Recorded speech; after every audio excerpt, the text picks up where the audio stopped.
Nós estamos aqui hoje no Seja Barra com um convidado amigo querido, Dr. Paulo César Frutuoso. Ele é médium há mais de 40 anos no Lar de Frei Luís, em Jacarepaguá, onde ele participa de inúmeros trabalhos de materialização e, como médico oncologista, ele pode falar mais profundamente sobre os casos de materialização, como acontecem. Após o lançamento do seu primeiro livro, A Face Oculta da Medicina, que ocorreu com grande sucesso, porque realmente vem esclarecendo muito, ele lança agora o seu segundo livro, que é Espíritos Decaídos e Materializados. Como vai, doutor Paulo? Seja bem-vindo ao nosso programa. Muito obrigado pelo convite que nos foi feito, em nome do Lar de Frei Luís, de que nós estivéssemos aqui para buscar trazer algum esclarecimento dentro das nossas possibilidades a todas as pessoas que assistem e que ouvem o seu programa. É uma honra que eu esteja aqui com vocês. Muito obrigada, que bom, é uma honra para a gente, né? Doutor Paulo, me diz uma coisa, como é que surgiu esse livro, Espíritos Decaídos e Materializados? Como é que você começou a escrever esse livro? Isso é um projeto antigo e foi um projeto entregue por Frei Luís ao presidente, na época, Dr. Luiz da Rocha Lima. Ele já tinha escrito 8 livros e esse seria o 9º. E acontece que ele já estava com bastante idade e não teve condições de dar prosseguimento a esse trabalho literário.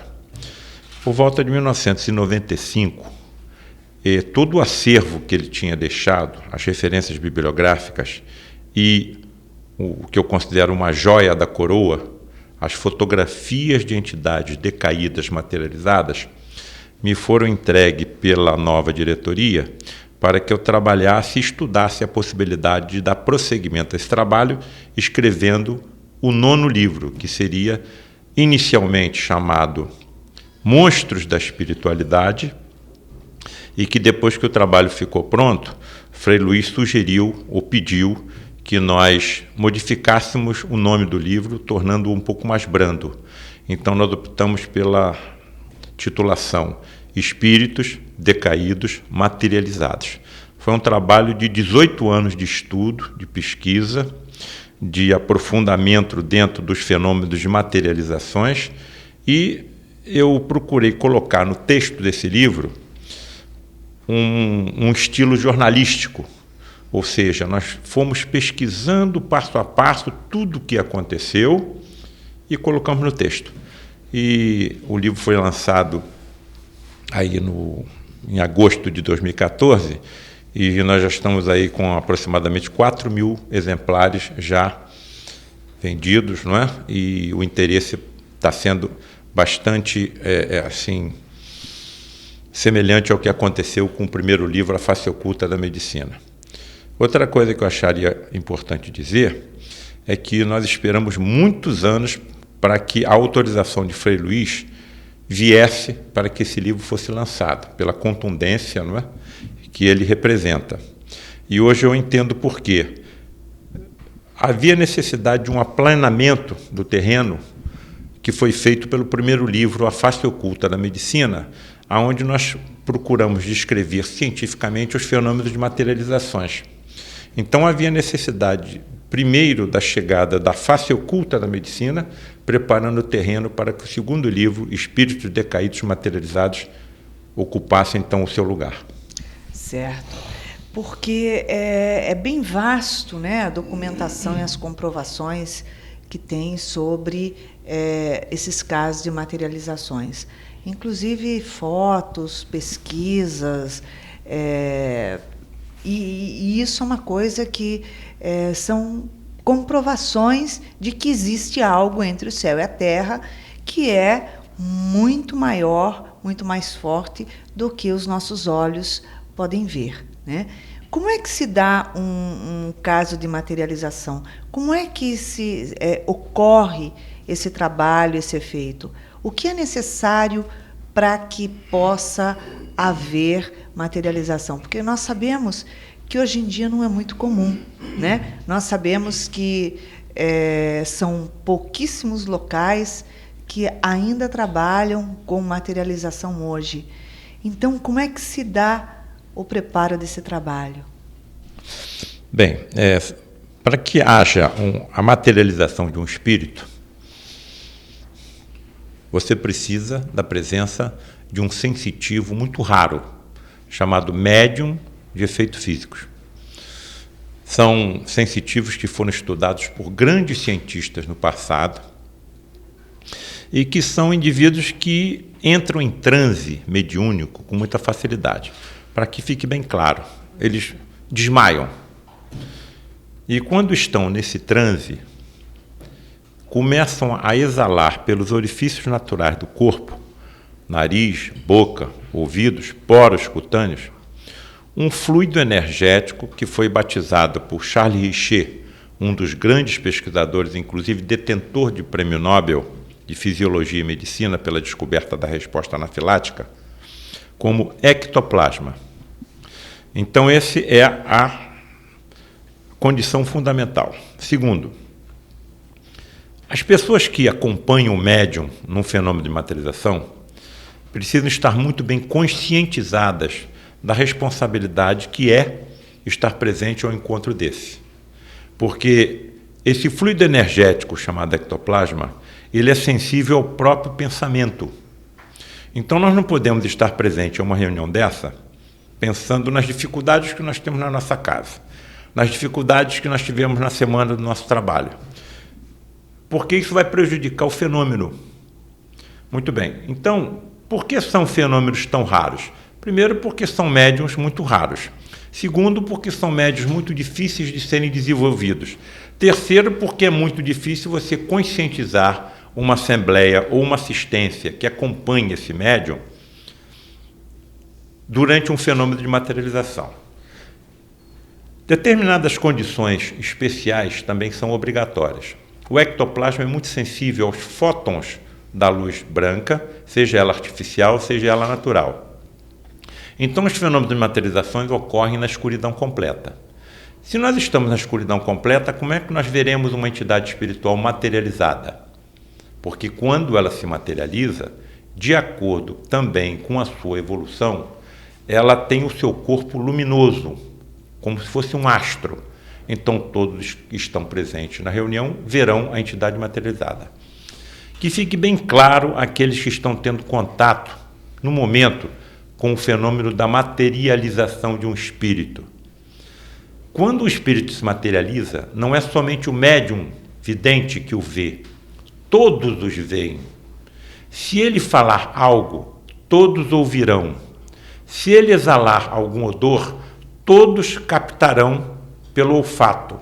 Se ele se deixar tocar, nós o sentiremos. Se ele for fotografado, ele aparecerá na fotografia. Ou seja, ele está materializado novamente no nosso meio. Me parece que isso traz bastante, coincidências com o que aconteceu com Jesus após o 3º dia da sua crucificação. Ele aparece aos discípulos, ele aparece a Maria Madalena, ele aparece aos 500. Nos parece que o que aconteceu foi uma materialização do seu espírito através também da ectoplasmia, porque todos os seus médiuns eram poderosos médiuns, todos os seus discípulos eram poderosos médiuns. E, evidentemente, havia também neles a mediunidade de efeitos físicos. São fenômenos que trazem a comprovação inequívoca para aqueles que participam, para aqueles que estudam, de que nós somos simplesmente espíritos que utilizamos durante alguns anos, algumas décadas, um veículo físico que nós chamamos corpo, para que possamos interagir com o universo onde nós estamos habitando. Quando eu passar pelo fenômeno natural da morte, simplesmente haverá uma separação entre o meu corpo espiritual energético, que transmite vida a esse corpo físico, e o meu veículo físico. Mas eu continuarei existindo. Eu frequento e estudo e pesquiso os fenômenos de materializações há 40 anos. Então, eu não tenho mais dúvidas. As minhas convicções hoje que eu adquiri são inabaláveis. Porque uma coisa é você ler um livro que vai descrevendo que não existe morte, que nós continuaremos existindo como espíritos desencarnados. Mas outra coisa é você ler isto e depois comprovar fisicamente e até cientificamente que todos esses ensinamentos são verídicos, são verdades. Nós somos seres eternos. Nós estamos aqui temporariamente, mas continuaremos existindo, porque esses espíritos que se materializam nas nossas reuniões, ontem tiveram um corpo igual ao nosso. E por terem passado pelo fenômeno natural da morte, não deixaram de existir. Pelo contrário, estão mais vivos do que eu, estão estudando mais do que eu, estão trabalhando mais do que eu, estão mais felizes do que eu, de acordo com o que tenho plantado durante a sua existência no planeta Terra. E isso tudo vai trazendo certas convicções que nos vão dando uma certeza. A humanidade, no momento em que tomar conscientização, principalmente com o auxílio da ciência, de todas essas verdades, naturalmente a humanidade melhorará o seu padrão evolutório, ou de evolução. Dr. Paulo, me diz uma coisa. Qual a necessidade da materialização de um espírito? No caso, esse espírito que vem, se materializa, ele é um espírito, então, não evoluído ainda, ou ele é um espírito evoluído, ele vem, se materializa com algum objetivo ali?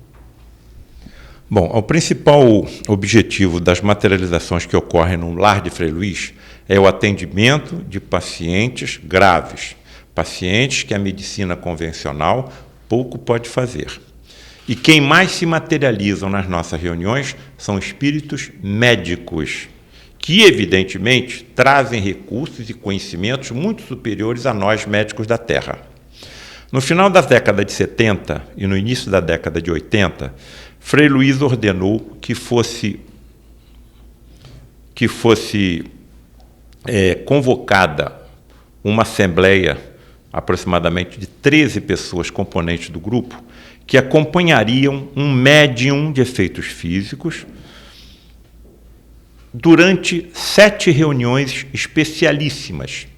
Nessas reuniões se materializariam, contra a sua vontade, espíritos decaídos que seriam fotografados. Com esse grupo, nesse grupo existia um fotógrafo profissional que armava o seu equipamento em frente à cabine mediúnica. As luzes eram apagadas e nós ficávamos em prece aguardando os acontecimentos. Dessas 7 reuniões eu participei das 2 últimas, era quando eu estava chegando ao grupo. Certo. Qual era o sinal que vinha da cabine? Um estalar de dedos. Quando ocorria esse estalar de dedos, o fotógrafo disparava a sua máquina que estava apontada para a porta da cabine. Nós só iríamos ver o resultado dessas fotografias no dia seguinte. Reveladas. Muito bem. E o que aparecia nessas revelações são de estarrecer. O que apareciam nessas fotografias, com a presença de pessoas sérias, com a presença de pessoas responsáveis, era a confirmação do que estão nos livros de André Luiz, nos livros de Joana de Ângeles, nos livros de Emmanuel, que aquilo que nós fazemos fica gravado no nosso envoltório espiritual chamado perispírito. Então, de acordo com o que nós fazemos, com o que nós falamos e o que nós pensamos, nós podemos embelezar ou dizemos, como é que nós podemos dizer, deformar esse envoltório espiritual. Então, qual a aparência que teria, por exemplo, um carrasco nazista? Qual a aparência que terá um assassino? E lá se materializavam. Se materializavam e foram fotografados. Muito bem. Quando eu estava escrevendo o livro, eu tomei uma decisão. E vou explicar por quê. Eu decidi não colocar essas fotografias muito fortes no livro. Por que eu tomei essa decisão? Eu descrevo cuidadosamente cada fotografia. Não as coloquei. Primeiro porque esses espíritos foram conquistados pelo amor de Frei Luís. Estão em recuperação. É uma forma Segundo, de respeito, né? Se eu tivesse aquelas fisionomias, eu não gostaria que a minha fotografia saísse em livro, saísse em jornal, saísse na internet, saísse na televisão, saísse em revistas. Então, eu considero assim uma falta de caridade, um desrespeito Sim. a um espírito que não deixa de ser meu irmão, porque foi criado por Deus como eu. E terceiro, eu não sei o que eu fiz em vidas passadas. Então eu posso ter tido comportamento pior ainda do que eles. Então, unindo esses três motivos, eu decidi não colocar as fotografias. As descrevo cuidadosamente, mas não coloco a fotografia. Mas coloco outras fotografias que acompanharam a materialização desses espíritos. Por exemplo, em 2 reuniões, quando nós entramos no santuário, o santuário estava completamente destruído. Como isso poderia ter acontecido se ninguém ali tinha entrado? Ou seja, essa energia ectoplasmática, ela é também utilizada por essas entidades, que podem ser classificados como tudo, menos como ignorantes. Porque eles conhecem profundamente a ciência da ectoplasmia. Sim. E isso não deve nos espantar, porque é uma energia neutra. Nós também utilizamos a energia atômica para construir um aparelho que trata o câncer, mas também a utilizamos para fazer uma bomba, que destruíram 2 cidades, matando milhares de pessoas. Perfeitamente. Então, num planeta de provas e expiações de que nós habitamos, esse comportamento não deve nos trazer estranheza, porque é o comportamento que a própria humanidade tem. Sim. Então, o que me parece que está sendo colocado nesse texto é uma derradeira chamada de alerta a uma série de pessoas encarnadas com um comportamento completamente equivocado e que não sabem as verdades que nós conhecemos e o que enfrentarão quando passarem pelo fenômeno natural da desencarnação. Quando há um caso de materialização de um espírito dessa estirpe que tem essas deficiências ainda pelo seu moral que está sendo trabalhado, pelas suas dores, porque é um espírito sofredor, somente isso, como todos nós, só que em graus diferentes, né? Ele se materializa naquele momento para permitir o estudo, o conhecimento do que é, e depois se desmaterializa. Se desmaterializa e continua sob os cuidados da falange de Frei Luís. Certo. Evidentemente, ele vai reencarnar e vai ter que passar por uma série de provas e expiações em decorrência das obras que foram feitas no passado. Sim. Uma dessas entidades, uma dessas 7 entidades, foi um carrasco da Idade Média. Quando ele se materializou e foi fotografado, a sua vestimenta era um pesado vestuário com todos os requintes da Idade Média. Ora, como aquilo poderia acontecer se a cabine mediúnica era completamente vistoriada pelo chefe do grupo que nos presidia, que era um almirante Carlos Melo, um homem absolutamente sério e responsável. Todo o santuário era vestiado, era também revistado. A cabine era um cubículo, sem alçapões e sem portas falsas. Sim. E a roupagem que o médium usava no momento que ele entrava em transe, era um pijama leve, uma roupa leve. Então, de onde veio aquele vestuário pesado com todos os requintes da Idade Média? E ele ficava materializado. Materializado e fotografado. Materializado, que fique bem claro. Materializado completamente e foi fotografado. E ele permaneceu ou foi desmaterializado depois? Claro que depois ele se desmaterializa. Eu estou perguntando porque muita gente que está nos ouvindo agora Sim. não tem o conhecimento e estudo sobre materialização. Então, o fenômeno da materialização acontece em torno de 1 a 2 horas. Certo. Ali no momento, naquelas materializações dessas entidades decaídas, o período de materialização foi muito menor, talvez de minutos. porque há um gasto energético muito grande, principalmente pelo médium de efeitos físicos, que está doando aquele ectoplasma. Perfeitamente. Né? Então, mas aqueles segundos em que ele se materializou foi suficiente para que ele conseguisse ser materializado, que ele fosse fotografado, que foi o mais importante. Frei Luís, posteriormente, em relação a esse espírito, nos disse o seguinte: desde que esse espírito desencarnou, ele não consegue remover a sua roupagem de carrasco, porque ela está colada, ela está aderida ao seu perispírito. Se ele era um carrasco da Idade Média, ele está com esse padecimento há séculos, sem poder reencarnar. Ele era alguém, obviamente, extremamente apegado à matéria, à situação, ao meio que ele vivia, e também não se desprende ainda disso, e devido às dores que ele tem ali emantadas nele, né? Ele está preso pelos equívocos que ele cometeu. Quantas cabeças foram decepadas por aquele carrasco? Sim. Quantas cabeças? Então, aquilo tudo está repercutindo terrivelmente no seu perispírito, que o pior inferno é o remorso, ao longo de séculos. Talvez agora, com a ajuda de Frei Luís, ele consiga condições para que tenha algum alívio espiritual e consiga condições até de uma reencarnação. Agora, todos nós sabemos dos padecimentos que um espírito desse vai passar como reencarnados. Com certeza. Todos nós sabemos, basta que nós saiamos pelas ruas, que nós vejamos o que colhem aqueles que fizeram atos assim, que levam ao sofrimento do semelhante da natureza, não em vidas passadas. Perfeitamente. Eu acredito que, na hora que a ciência comprovar todas essas verdades, nós vamos ter uma ferramenta muito poderosa para alavancar a evolução da nossa humanidade como um todo. Um outro fator importante para essa melhora vibracional do planeta Terra, da humanidade que aqui habita, é a comprovação científica que já está sendo feita da reencarnação. Ou seja, por exemplo, o que é um palestino vai reencarnar como judeu, o judeu como palestino, o negro como branco, o hindu como um maometano, um maometano como um hindu. Então, por que guerras? Porque se você amanhã pode reencarnar do outro lado da fronteira, onde habita aquele que você está guerreando. Perfeitamente, não faz sentido, né? Toda essa guerra, na verdade, com você mesmo, porque hoje você está do lado de cá, amanhã você está do lado de lá. E você vai defender cada hora uma coisa.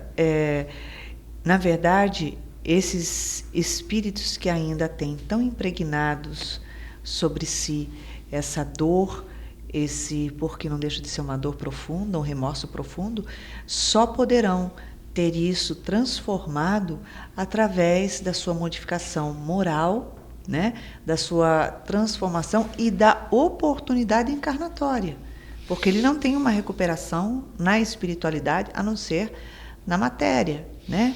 Bem, todos esses espíritos, como nós, são eternos. Sim. O primeiro passo, o arrependimento. Perfeitamente. Segundo passo, eles vão precisar de auxílios poderosos, de espíritos muito evoluídos, que os prepararão para futuras reencarnações.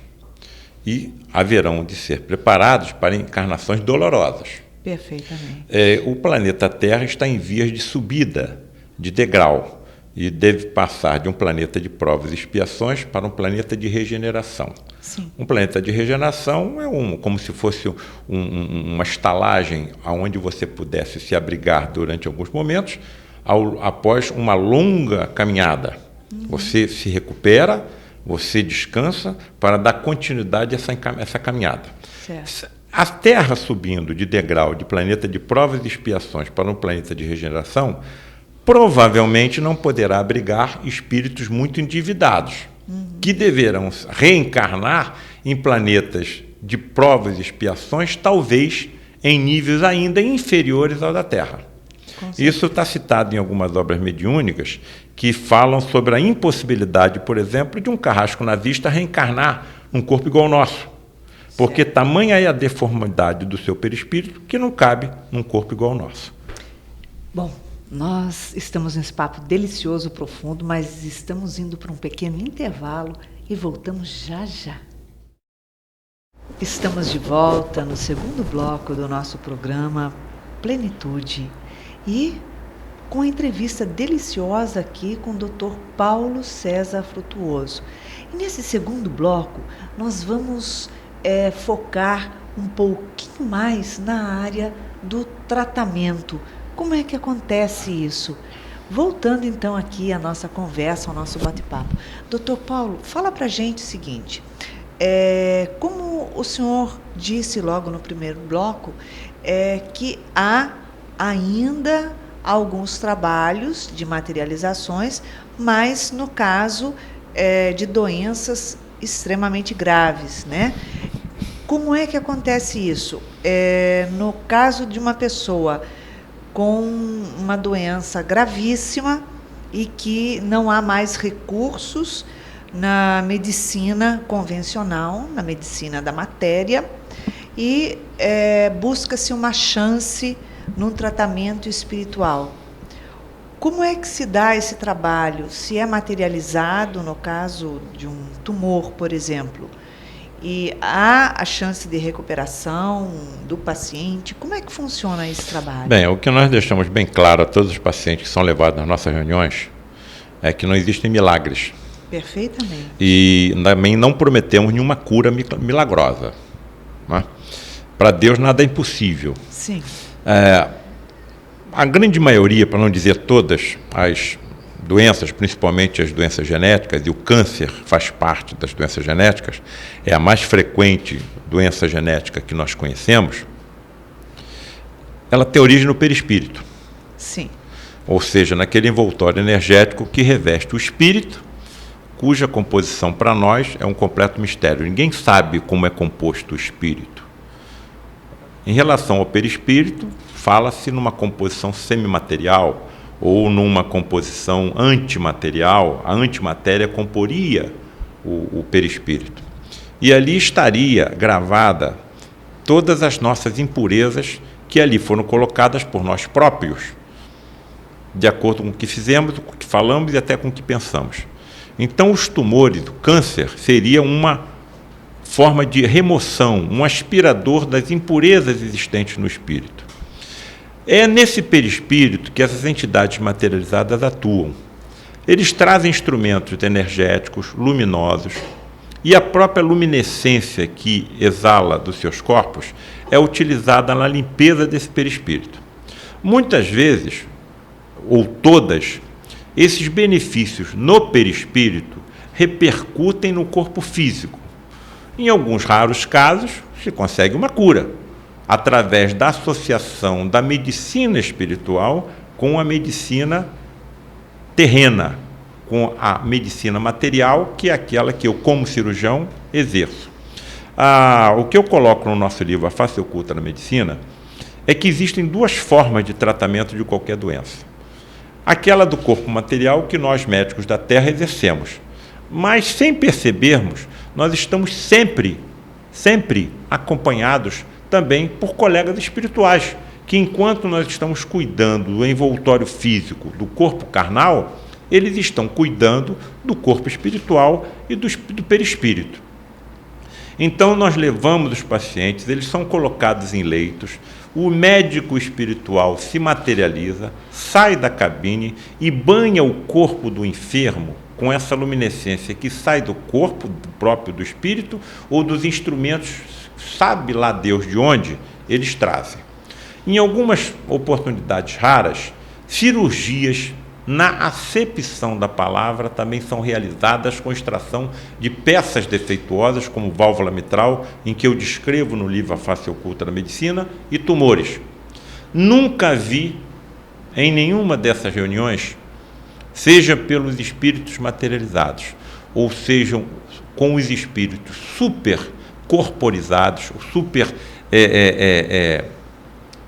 o que nós chamamos de encarnação ou superincorporação, em que o espírito toma completamente o corpo do médium, e o médium, depois da reunião, nada se lembra.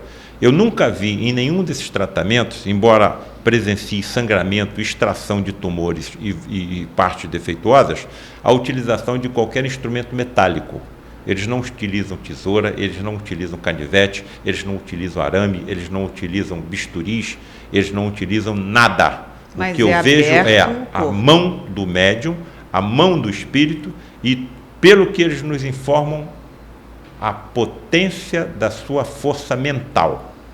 Eu acho que era assim que Jesus atuava. A força mental de Jesus era capaz de tudo, através das energias que ele conseguia manipular com a sua sabedoria, porque ele aprendeu a fazer aquilo tudo, na cura dos leprosos, na cura dos cegos de nascença, na cura dos aleijados, etc, etc, etc. Eu costumo sempre dizer nas minhas palestras e nas minhas entrevistas que ninguém pode curar um leproso sem conhecer a existência de um micro-organismo chamado bacilo de Hansen. Ninguém pode fazer um cego de nascença enxergar sem conhecer toda a fisiologia e anatomia de um globo ocular, uma das mais complexas estruturas que a biologia conhece. Ninguém pode fazer um aleijado ou um paralítico andar sem conhecer toda a estrutura muscular, nervosa e óssea do corpo humano. Se há 2000 anos ninguém conhecia isso, aonde foi que Jesus aprendeu? Só pode ter aprendido com outras civilizações que nem mais existem, em planetas que nem mais existem, mas que ele aprendeu ao longo do tempo. Eu, como médico, gostaria também de aprender como ele atuava. E, evidentemente, uma vida não é suficiente para tamanho aprendizado. Então, ele usava uma ciência que nós ainda não alcançamos. Porque ele também não fazia milagres. Ele sabia fazer o que ele aprendeu. Milagre para nós, que não compreendemos. Eu também costumo dizer que quando eu vou a um hospital realizar algum procedimento cirúrgico, na hora que eu lavo as minhas mãos e os meus braços para que eles fiquem esterilizados antes que eu coloque a minha roupa de cirurgião e as minhas luvas, eu não toco na torneira. Eu passo a mão em frente a uma célula fotoelétrica e, sem que eu toque em nada, a água sai da torneira. Se eu tiver um selvagem ou uma criança ao meu lado, é provável que ele pense que eu fiz um milagre. Perfeitamente. Não existe milagre, existe aquilo que ainda não é comum. Exatamente. Agora, imagina na época de Jesus, né, que não se conheciam essa ciência que nós conhecemos hoje, que, comparado ao trabalho que ele fazia, ainda é arcaica, né? Então, você imagina, naquela época, as coisas que ele fez. E até hoje, 2000 anos depois, nós ainda não entendemos, não compreendemos e não temos a consciência do que é que foi feito na época, né? Nós ainda não enxergamos. Através desses casos de materializações, ou seja, um tumor que é materializado num caso de uma pessoa extremamente grave e que a medicina material não tem mais nada que possa ser feito, ou seja, não há mais esperança. Esse tumor, ele é materializado. Ele é desmaterializado no paciente e rematerializado do lado de fora do paciente. E eles deixam bem claro que só deixam essa rematerialização acontecer para que aumente a nossa fé. Porque eles simplesmente sabem como desintegrar o tumor, desintegrar uma placa de ateroma que esteja obstruindo uma artéria coronária. Eles podem desmaterializar um cálculo no nosso rim, na nossa vesícula. Mas simplesmente eles deixam em alguns momentos para aumentar a nossa fé, para que nós tenhamos certeza e o paciente que alguma coisa aconteceu. Sim. Não há necessidade da rematerialização de um tumor, de um cálculo, de uma placa de ateroma fora do paciente. Agora, isso acontece. Eu me coloco muito claramente na mesma posição dos discípulos de Jesus. Eles não entendiam nada do que ele fazia. Mas se não fosse pelo testemunho dessas pessoas, nós nem saberíamos que Jesus existiu.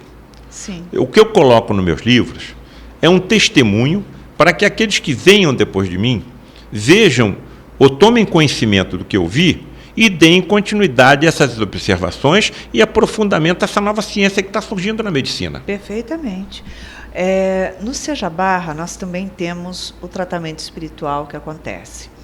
E nós tivemos inúmeros casos de cura, mas um especificamente que a gente vai relatar tem a ver. O que acontece? Um senhor que tinha um tumor no pulmão tamanho T4, né, que seria o tamanho de uma laranja, né, o local que estava não cabia cirurgia, não tinha como retirar, Então, o que ele fazia era um tratamento de quimioterapia, mas a gente sabe que é paliativo, ou seja, para segurar, para que não aumente e, quiçá, a oportunidade, por Deus, de regredir, né? Ele fazia somente essa quimioterapia para controlar. E começou a fazer tratamento espiritual no SEJA, e ele não era espírita, não acreditava em nada disso, mas ele ia porque a filha fazia questão de levá-lo. E passado um tempo da quimioterapia, 2 meses, 3, ele passou por uma revisão médica, e o médico fez todos os exames, as radiografias, o que era necessário para saber se tinha conseguido segurar o crescimento desse tumor ou não. E, para surpresa do médico, só ali apareceu uma cicatriz de 2 milímetros. Não tinha mais esse tumor. Aí o médico perguntou para ele, né, o senhor operou, né? O senhor fez a cirurgia, tirou o tumor? Ele falou, não operei não. Ele falou, não, operou, porque está aparecendo aqui uma cicatriz de cirurgia de 2 milímetros, 2 centímetros. E aí ele falou, não operei não. Na verdade, o que ele estava fazendo era o tratamento espiritual. E no tratamento espiritual a gente sabe que ocorre essas cirurgias absurdamente, e o paciente nem se dá conta. Ele sai muitas vezes atordoado, tonto, enfraquecido de um tratamento espiritual. Ele passa por um pós-operatório, só que ele não sabe que é um pós-operatório, ele só tem alguns sintomas. E num caso desse, que acontece nos tratamentos espirituais de inúmeras casas espíritas, não há a materialização desse tumor, ou seja, teve a cirurgia, a desmaterialização desse tumor, e não houve a materialização novamente. Aí comprova-se nessa situação que, se a medicina terrena não poderia fazer essa cirurgia, foi utilizados meios espirituais que desconhecemos, e que há uma maneira, sim, através do espiritual, de se fazer a cirurgia, que na Terra ainda não se comporta esse meio, é isso?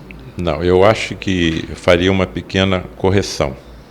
O que muito provavelmente aconteceu aí foi, mais uma vez, uma demonstração da associação das duas medicinas. Sim. O tratamento foi feito, me parece, pela quimioterapia. Como ele vinha, mesmo sem acreditar, recebendo também energias espirituais, o que me parece que foi que aconteceu uma potencialização do tratamento material que ele vinha fazendo pelas energias espirituais que ele recebeu. Então, essa potencialização dos medicamentos que estavam utilizando fez com que ocorresse uma regressão, assim, de certa forma, bastante diferente da maioria dos pacientes que apresentam casos iguais ao dele. Certo. Então, se nós tivéssemos, vou supor, 100 pacientes iguais a ele, que só foram submetidos a uma quimioterapia, e se nós tivéssemos outros 100 pacientes iguais a ele, que tivessem sido submetidos a essa quimioterapia e mais o tratamento energético espiritual que ele recebeu aqui e em outros grupos sérios, eu quase com certeza digo que esse segundo grupo apresentaria um resultado melhor do que o primeiro, porque há uma associação de energias. Não diria que teria havido uma cirurgia ali. O que eu acho foi que houve uma potencialização do tratamento clínico que ele recebeu, e com resultado superior ao que nós observaríamos se tivesse sido feito somente a quimioterapia. Porque o que a gente sempre orienta a todos os pacientes, que mesmo fazendo um tratamento espiritual, que ele não deixe momento algum de tomar qualquer medicação orientada pelo seu médico. Isso é fundamental. Porque o que acontece? O problema dele está no físico, e ele tem que tratar do físico. O espiritual vai tratar do perispírito e de inúmeras situações. Pelos médicos espirituais. Potencializando o que é físico. Então, a pessoa não pode deixar de tomar as medicações, né? Agora, no caso de ter ficado uma cicatriz, o médico disse a ele, o médico falou a ele, não, o senhor fez aqui uma cirurgia, porque aqui está a cicatriz de uma cirurgia. Eu não sei o que o senhor fez aí, mas olha só, se o senhor não fez a cirurgia, o senhor agradeça a Deus que teve um milagre aí. E a gente sabe que milagre deixar uma prova material do É. tratamento espiritual que ele recebeu. Ou seja, acorda, né, para o médico acordar também, olha só, existe mais alguma coisa. Exatamente. Né? É muito interessante nós vermos que até os médicos que não acreditam são auxiliados, né? Muito, por esses colegas do outro plano de existência, que humildemente nem deixam perceber essa ajuda que todos nós recebemos. Então, eu costumo dizer para os meus alunos que é impossível nós manipularmos a quantidade de detalhes necessários para chegarmos a uma decisão diagnóstica e uma decisão terapêutica. A coisa vem na nossa mente, muitas vezes sem nós percebermos de onde veio. É lógico que nós estamos acompanhados, é lógico que eles estão manipulando os conhecimentos que nós trazemos na nossa mente, dessa e de outras vidas, e fazem aflorar a nossa consciência, a melhor conduta, de acordo com o caso que nós estamos tratando. Isso é fantástico. Exatamente. Cada vez mais vai se aprimorando na medicina material, no nosso corpo médico, físico aqui, e com a medicina espiritual, que é muito mais avançada do que a nossa. Cada vez mais é necessário o tratamento espiritual para o auxílio dos tratamentos terrenos. A medicina do futuro, a medicina do futuro vai utilizar muito mais esses recursos espirituais do que hoje. Os médicos do futuro serão médiuns. Nós não necessitaremos no futuro os equipamentos que necessitamos hoje para diagnósticos, para a verificação do interior do corpo dos nossos pacientes. Pela nossa mediunidade, isso está mais ou menos descrito no livro A Face Oculta da Medicina, sim, nós podemos vislumbrar o interior dos nossos corpos sem ultrassonografia, sem tomografia computadorizada, sem ressonância magnética, sem raio-x, porque pelos nossos dotes mediúnicos super desenvolvidos, nós vasculharemos o interior dos corpos dos nossos pacientes. E também, com a energia ectoplasmática existente em todos nós, os médiuns de efeito físico são seres humanos iguais a nós. Sim. Por que eles expelem com mais facilidade o ectoplasma do que nós? Porque apresentam um dos envoltórios fluídicos diferente do nosso, mais fenestrado. Sempre são espíritos muito endividados. Mas essa energia, esse ectoplasma também está dentro de mim. Então, no futuro, nós saberemos, aprenderemos isso em escolas de medicina. Isso será estudado, será uma ciência profunda que será pesquisada e ensinada em universidades médicas. E aqueles que terão o seu ADN vasculhado e que se encontrarão determinadas tendências à mediunidade serão desenvolvidos como médicos médiuns em faculdade de medicina e saberão precisamente como e aonde atuar em cada corpo humano. E outra coisa importantíssima, será levado em consideração por que cada paciente está apresentando aquela doença. Porque nós poderemos estudar o que aconteceu nas vidas passadas daquele paciente, porque não é a primeira vez que ele está reencarnando e nem vai ser a última. Não, de jeito nenhum. Uma coisa que nós estávamos conversando até no bate-papo descontraído antes de começar a nossa entrevista, é exatamente a respeito desses casos de materializações que cada vez acontecem menos, são mais escassos, porque a quantidade de médiums, de efeitos físicos são cada vez menores. E você estava dizendo, né, sobre o fechamento de um ciclo, né?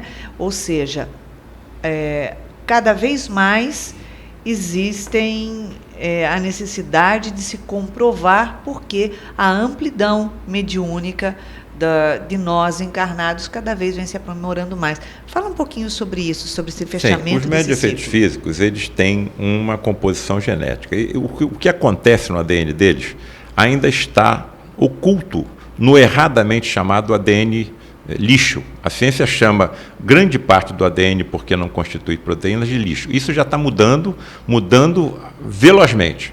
Está se encontrando grandes partes do que era chamado de ADN lixo como ADN funcionante. Muito bem. A sua pergunta exatamente qual foi agora? esse ciclo que está sim, fechando. Os médios de efeitos físicos apresentam essa composição genética diferente da nossa, e isso foi muito, no passado, perseguido, por exemplo, no período inquisitorial, Sim. em que os médios de efeitos físicos eram classificados como feiticeiros e bruxos, eram torturados e mortos. Então, houve pouca transmissão genética para gerações futuras. Pesquisas feitas por países até não cristãos, verificaram que essa sensibilidade mediúnica acomete aproximadamente 7% dos humanos. Um contingente bem menor seriam dos médios de efeitos físicos. Estaria um percentual bem menor dentro desses 7%. Eu costumo me perguntar o seguinte: o que acontecerá quando, em vez de nós formos somente 7% de médiuns dentro de toda a humanidade, nós formos 30%, 40%, 50%, 60% de médiuns? Evidentemente, esses médiuns nascerão nos lares dos cientistas, nos lares de todas as religiões, nos lares de todos os países. E, evidentemente, essa sensibilidade terá que ser obrigatoriamente investigada pela ciência. Por que meu filho está tendo visões que eu não tenho? Sim. Por que na presença do meu filho os objetos se movimentam sem força física aparente? Por que meu filho ouve coisas que ninguém mais ouve? Aconteceu com meu pai. Meu pai, aos 6 anos de idade, começou a ter evidências. Ele está com 90 anos. Então, isso foi há 84 anos atrás. Como ninguém via o que a criança dizia que via, levaram ele a uma junta médica. A junta médica decidiu que essa criança de 6 anos deveria ser submetida a choques elétricos para que aqueles distúrbios sensoriais fossem aniquilados, fossem exterminados da criança. Não tem nada a ver. As evidências dele nunca desapareceram, pelo contrário, se tornaram cada vez mais exuberantes, porque a ciência não aceita ainda a existência da mediunidade. Mas isso vai mudar à medida que nós fomos ampliando o contingente de humanos com dotes mediúnicos. Perfeitamente, perfeitamente. E como a gente estava falando, né, sobre os casos de materializações, cada vez eles são mais reduzidos em todos os locais. Né? São pouquíssimos locais que tem. São muito raros. A grande exuberância do fenômeno mediúnico foi no final do século XIX e mesmo início do século XX. Me parece que houve um ciclo em que a humanidade teve oportunidade de verificar a veracidade desses fenômenos e estudá-los. Sim. Estudá-los. Mas o porvir a Deus pertence. Nós estamos sob um governo planetário e que nós depositamos nele a nossa confiança. Eu, por exemplo, no grupo de Frei Luís, nós não sabemos o que acontecerá quando o último médium de efeitos físicos não estiver mais conosco, mas Frei Luís certamente sabe o que vai acontecer. Se houver necessidade da aproximação de outros médiums de efeitos físicos, eles aparecerão, e as reuniões com materialização de espíritos continuarão cada vez mais exuberantes. Perfeitamente. É muito interessante, né? O espiritual e o material trabalhando juntos, embora a evolução do espiritual é muito maior do que a nossa aqui encarnado, porque a gente fica limitado. A ciência só conhece 4% do que acontece no universo. Sim. A ciência não conhece o que acontece em 96% do universo. E eles classificam como energia negra e matéria negra. Então, se a ciência não conhece 96% do que acontece no plano material, como é que nós vamos exigir o conhecimento mais amplo no plano espiritual? Mas nós temos a eternidade pela frente, né? É isso aí. Nós estamos no finalzinho do nosso programa e pedimos a você, Dr. Paulo, que deixe uma mensagem, um recadinho aos nossos ouvintes. Eu deixo a mensagem a todos esses que padecem de algum sofrimento físico, que não percam a esperança, que lembremos que nós somos seres eternos. Nós estamos passando por determinadas provas, mas essas provas são provas passageiras. Nós somos seres fora do nosso habitat. Nós não estamos no nosso habitat não é esse plano físico. Para todo lado que nós nos voltamos, nós vemos algum sofrimento. É isso que Deus preparou para nós? E nós voltaremos mais cedo ou mais tarde para o nosso habitat. O nosso habitat é o plano espiritual. Nós estamos aqui de passagem. Orem pelos seus médicos, mesmo que eles não acreditem, eles estarão acompanhados. E aqueles que me derem a honra de ler o livro A Face Oculta de Medicina e gostarem, presenteiem seus médicos com esse livro, para que eles percebam que, mesmo não acreditando, não estão desacompanhados, porque a saúde humana é muito importante para o plano espiritual. Não é qualquer um que é médico, nós fomos apontados pelo dedo de Deus, e a nossa responsabilidade é enorme. É uma responsabilidade que só quem é médico sabe. Um cirurgião, que é o meu caso, só um cirurgião sabe o que passa um cirurgião. Muito obrigada, Dr. Paulo. A gente está aqui entrando em plenitude cada vez mais, diariamente, aproveitando essa oportunidade única de evolução. Única porque nós temos inúmeras vidas, né? Mas essa encarnação aqui, ela é única, temos que aproveitá-la. Então eu deixo para todos o meu beijinho cor-de-rosa e uma semana iluminando todos os corações. Muita paz.